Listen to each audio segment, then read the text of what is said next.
जय हिंद साथियों। तो कैसे हैं?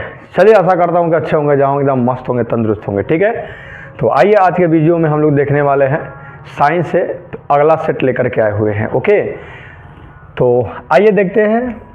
फर्स्ट क्वेश्चन आपके समक्ष है कि एवोगाड्रो संख्या का मान होता है। एवोगाड्रो संख्या का मान, एवोगाड्रो जो थे वो अपना कितना मान दिए है ना, 1 मोल बराबर 1 मोल जो होता है उतना एवोगाड्रो संख्या के बराबर होता है। तो कितना है? ठीक है, तो याद रखिएगा 6.023 × 10 के पावर 23 यानी 23। देखिए यहाँ 23 है ना, तो यहाँ भी 23 है, झंझटे नहीं है।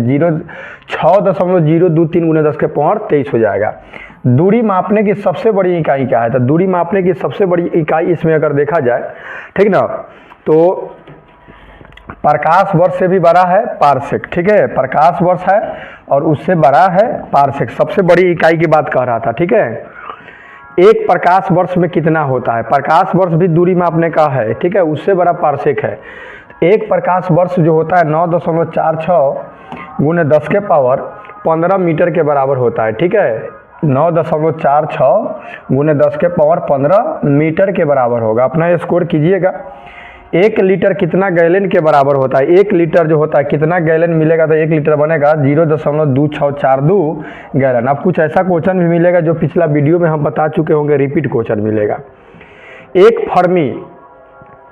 एक फर्मी में कितना होता है? फ के पहले क्या आता है? प आता है, तो 15 10 के पर माइनस के 15 मीटर। ठीक है, लॉगरिथम के आविष्कारक कौन थे? लॉगरिथम का आविष्कारक कौन है? जॉन नेपियर है। ठीक ना, जॉन नेपियर जो है ये लॉगरिथम का क्या है?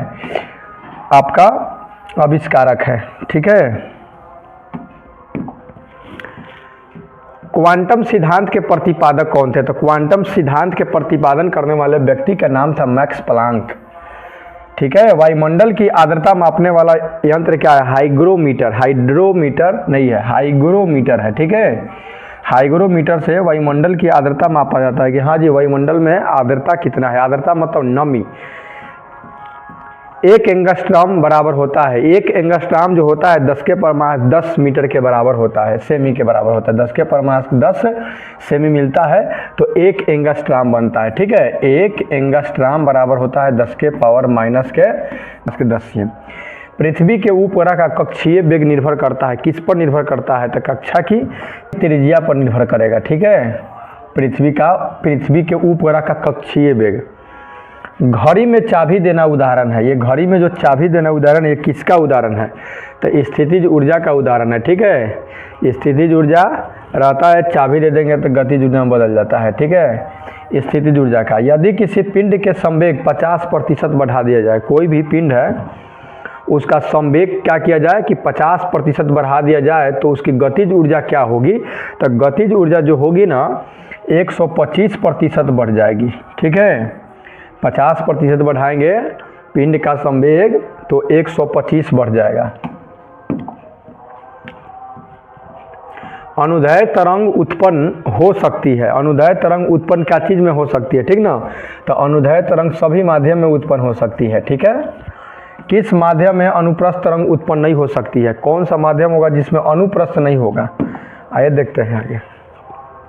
हवा में प्रतिबल और विकृति का अनुपात कहलाता है। प्रतिबल और विकृति का अनुपात क्या कहलाता है? ठीक ना, प्रतिबल और विकृति का अनुपात जो कहलाएगा आपका प्रत्यास्थता गुणांक कहलाता है। ठीक है, प्रत्यास्थता गुणांक बोलते हैं। पनडुब्बी आधारित है। पनडुब्बी जो आधारित है वो किसके सिद्धांत पर आधारित है? ठीक है, तो आर्किमिडीज के सिद्धांत पर आधारित है। आर्किमिडीज ही वो सिद्धांत दिए थे जिसके कारण पनडुब्बी हो गया, चाहे बड़ा बड़ा ना जहाज हो गया, वो सब पानी में चलता है। समुद्र में तैरने नदी की अपेक्षा आसान है। समुद्र में तैरना जो है वो नदी की अपेक्षा क्या है? आसान है। तो क्यों? क्योंकि समुद्र के पानी का जो घनत्व है वो क्या है? नदी के पानी के घनत्व से अधिक है। समुद्र के पानी का जो घनत्व है ना वो आपका नदी के पानी के घनत्व से ज़्यादा है, क्योंकि उस लवणीय होता है। ठीक है ना, खारा होता है। तरंग अपसरव्य कही जाती है जब उसकी आवृत्ति हो। कितना आवृत्ति होगा? ठीक है, तो अपसरव्य कहा जाएगा 20 हर्ट्ज से कम होगा।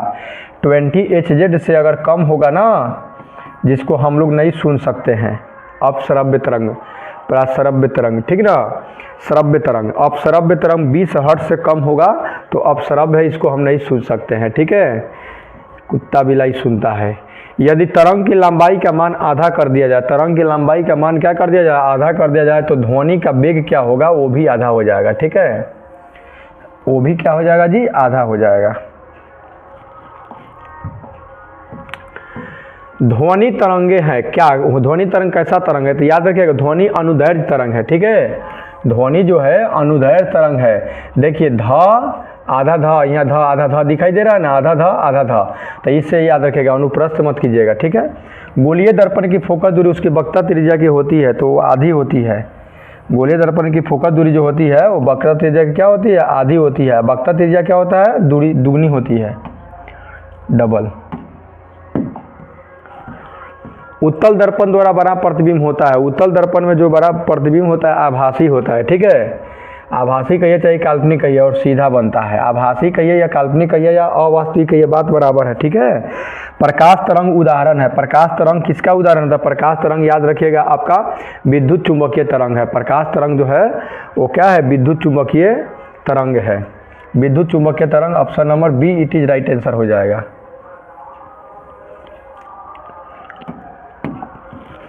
फोटोग्राफी कैमरा का अभिदर्शक लेंस होता है, क्या होता है, तो उत्तल होता है, ठीक ना, कन्वेक्स होता है, उत्तल, ठीक है। आइए देखते हैं आगे। E बराबर एम सी स्क्वायर को प्रतिपादित किया था कौन, तो आइंस्टीन किए थे, ठीक ना। E बराबर एम सी स्क्वायर ये जो दिए थे आइंस्टाइन, एम द्रव्यमान है, सी प्रकाश की चाल है, कभी कभी पूछता है, ये एनर्जी है। थोरियम का नाभिक को बदला जा सकता है, थोरियम का नाभिक को बदला जा सकता है, क्या चीज़ में बदला जा सकता है, ठीक ना, तो थोरियम के नाभिक को यूरेनियम में बदला जा सकता है। थोरियम के नाभिक को क्या चीज़ में बदल सकते हैं, यूरेनियम में, ठीक है। फ्यूज के पदार्थ का होना चाहिए, फ्यूज के पदार्थ जो होना चाहिए कैसा होना चाहिए, ठीक है, तो याद रखिएगा आपका उच्च प्रतिरोध और निम्न गलनांक, प्रतिरोध उच्च होना चाहिए, गलनांक क्या होना चाहिए, निम्न, अर्थात ए और बी इसमें दोनों हो जाएगा। निम्न विद्युत चुंबकीय तरंगों में किसकी आवृत्ति अधिकतम होती है, इसमें से पूछने था, गामा किरण की आवृत्ति सबसे कम होती है, गामा किरण की आवृत्ति क्या होती है, सबसे कम। ऊर्जा का क्षय कम होता है, ऊर्जा का क्षय कम होता है प्रत्यावर्ती धारा में, प्रत्यावर्ती धारा में ऊर्जा का क्षय कम होता है, ठीक है। ट्रांसफार्मर किस सिद्धांत पर आधारित है, ट्रांसफार्मर जो है ना ये आपका विद्युत चुंबकीय प्रेरण पर, ठीक ना, चुंबकीय प्रेरण पर, सॉरी चुंबकीय प्रेरण पर आधारित है, विद्युत चुंबकीय प्रेरण पर नहीं, चुंबकीय खाली प्रेरण पर आधारित है। घरेलू प्रकाश के लिए प्रयुक्त लेंस किस क्रम में जोड़े जाते हैं, घरेलू प्रकाश के लिए प्रयुक्त जो लैंप होता है उसको जोड़ा जाता है समांतर क्रम में, समांतर क्रम में जोड़ा जाता है, ठीक है। ऊष्मा किस प्रक्रिया से सर्वाधिक तीव्र गति से स्थानांतरित होती है, चालन से, संवहन से, विकिरण से, तो विकिरण से जो ऊष्मा है ये सबसे तीव्र गति से स्थानांतरित होती है, विकिरण से, ठीक है। न्यूनतम संभवतः ताप है, न्यूनतम तो माइनस के 273 डिग्री सेल्सियस, ठीक है, न्यूनतम माइनस के 273। यदि वायुमंडल न होती तो दिन की अवधि होती, क्या होती, तो दिन की अवधि कम होती, दिन की अवधि क्या होती, कम होती, वायुमंडल न होता तो। सूर्य ग्रहण के समय सूर्य का कौन सा भाग दिखाई देता है, तो एक किरीट, जो भाग दिखाई देता है उसको किरीट बोला जाता है सूर्य ग्रहण में।